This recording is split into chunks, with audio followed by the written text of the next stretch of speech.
나는 비즈니스 세상에서 성공의 끝을 보았다. 타인의 눈에 내 인생은 성공의 상징이다. 하지만 일터를 떠나면 내 삶의 즐거움은 많지 않다. 결국 부는 내 삶의 일부가 되어버린 하나의 익숙한 사실일 뿐이다. 제가 지금 소개하는 편지는 애플사의 창설자 스티브 잡스가 쓴 글입니다. 췌장암으로 마지막 시간을 보내면서 쓴 유서 같은 글이죠. 자, 들어보세요. 지금 병들어 누워 과거의 삶을 회상하는 이 순간 나는 깨닫는다. 정말 자부심 가졌던 사회적 인정과 부는 결국 닥쳐올 죽음 앞에 희미해지고 의미 없어져 간다는 것을. 어둠 속 나는 생명 연장 장치의 녹색빛과 윙윙거리는 기계의 음을 보고 들으며 죽음의 신이 숨결에 다가오는 것을 느낄 수가 있다. 그는 계속해서 이렇게 말합니다. 잃어버린 물질적인 것들은 다시 찾을 수 있다. 하지만 인생은 한 번 잃어버리면 되찾을 수 없는 유일한 것이다. 우리가 현재의 삶의 어느 순간에 있든 결국 시간이 지나면 우리는 삶이란 극에 커튼이 내려오는 순간을 맞이할 것이다. 그러므로 가족 간의 사랑을 소중히 하라. 배우자를 사랑하라. 친구들을 사랑하라. 타인에게 잘 대줘라. 저는 이 글을 보면서 좀 아쉬웠습니다. 그런 죽음 앞에서 이런 말을 했어야 했기 때문이죠. 여러분들도 나처럼 하나님의 사랑을 받으십시오. 여러분들도 생명 되신 예수 그리스도를 믿으십시오. 그분 안에서 나는 영원한 생명을 얻었기 때문입니다. 다시 말해서 그는 인생에서 성공했을지 몰라도 자기 생명을 다시 살리시는 창조주 하나님 예수 그리스도를 알지 못했다는 사실입니다. 그래서 그는 죽음을 두려워했고 죽음 앞에서 그는 고독했어요. 자기 영혼이 가야 할 본향을 알지 못했기 때문이죠. 오늘 우리가 묵상하는 말씀은 시편 23편입니다. 이렇게 시작했죠. 여호와는 나의 목자시니 내게 부족함이 없으리로다. 이 고백을 했던 다윗은 많은 것을 가져왔던 사람이죠. 왕이 되어 최고의 권력도 누렸어요. 그런 그가 인생의 마지막에서 고백한 이 만족함은 부귀영화를 누려서가 아니죠. 하나님으로부터 받은 영원한 생명 때문에 만족하다는 것입니다.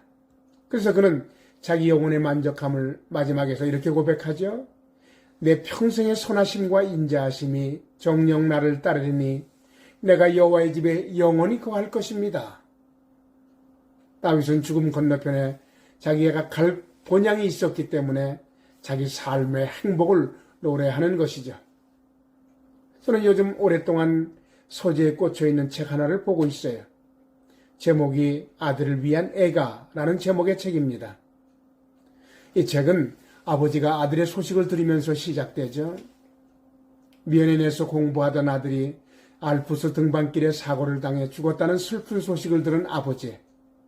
그는 모든 스케줄을 취소하고 오스트리아로 가고 있었습니다. 얼마나 발걸음이 무거웠을까. 그는 이렇게 썼습니다. 나는 아들의 죽음을 거두기 위해 대서양을 건너가야 했다. 아, 이 잔인한 의무. 어떻게 내 손으로 내 아들을 땅에 묻을 수가 있단 말인가. 내 아들 에릭은 뉴헤이븐에 눈 내리는 날 저녁에 태어나 케이적의 비르게 눈 쌓인 봉우리에서 25 젊은 나이에 죽었다. 조심스럽게 눈 쌓인 봉우리로부터 내려 우리는 따뜻한 대지 위에 그를 누웠다. 나는 죽은 아들의 뺨을 만져보았어요. 아들은 차가웠고 조용했다. 에릭은 갔어요. 에릭은 25년간 하나님이 우리에게 주신 선물이었다. 그런 아이가 이제 세상에 더 이상 있지 않다는 것이 나를 고통스럽게 한다. 이제 모든 삶을 그 없이 살아야만 한다. 오직 우리가 눈을 감게 될 때에야 그의 죽음이 가져다주는 고통으로부터 벗어날 수 있을 것이다. 따뜻한 6월 어느 날 내 아들을 묻었을 때 거기 묻힌 것은 아들이 아니라 나 자신이었습니다. 아들이 가버린 이후 세상 모든 것이 달라졌어요. 나에게 이제 세상은 더 이상 아름답게 보이지 않습니다. 자식을 잃은 아버지의 진한 슬픔은 천국에 가면 다시 만나게 될 것이라는 말도 위로가 되지 않았어요. 그런 위로가 되었던 것은 오직 한 가지였다고 고백을 씁니다. 인간을 구원하시기 위해 아들을 십자가에 내어주신 하나님 아버지의 마음, 우리를 위해 독생자를 십자가에 다시 매시며 울고 계신 하나님, 그리고 우리를 위해 예수님을 죽음으로부터 부활하게 하신 하나님, 그 하나님이 나의 위로였습니다. 그는 계속해서 이렇게 써내려갑니다. 예수님이 무덤 문을 여시고 부활하시는 것을 믿는 것은 우리의 무덤으로부터 우리 자신이 부활하게 될 징표로 받아들이는 것이다. 그렇다면 정말로 에릭이 아빠 나 돌아왔어요 라고 말하는 것을 듣게 될 것인가? 마음 한편으로 의욕하고 있던 나에게 하나님은 말씀하셨다.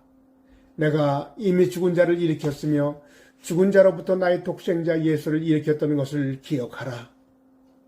나의 아들 예수를 그렇게 죽음에서 부활시켰다면 너희 아들도 그렇게 할 수 있지 않겠니? 그렇습니다, 하나님. 예수님은 나의 구세주, 나의 주님이십니다. 내 아들 에릭도 또한 그렇게 예수님을 나의 구주와 주님으로 믿지 않았습니까? 그렇다면 하나님, 그때서야 나는 에릭을 보낼 수 있었다. 아들을 잃고 울고 있는 나의 삶에 말없이 함께 하시는 분이 계셨어요. 영원토록 나와 내 가족과 영 함께 하시는 여호와 나의 목자 되신 하나님이세요. 그가 나를 푸른 초장에 인도하십니다. 쉴만한 물가로 인도하십니다. 내 영혼을 소생시키시고 자기 이름을 위하여 의의 길로 인도하십니다.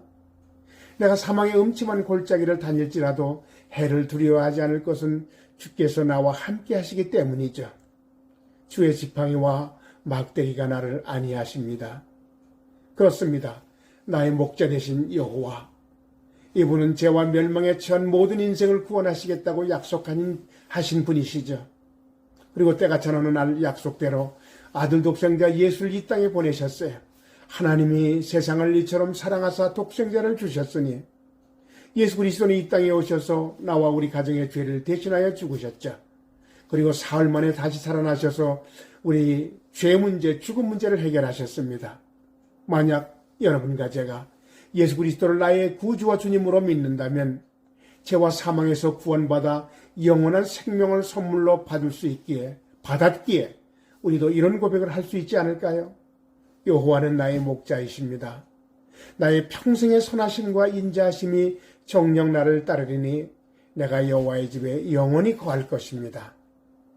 기도하겠습니다.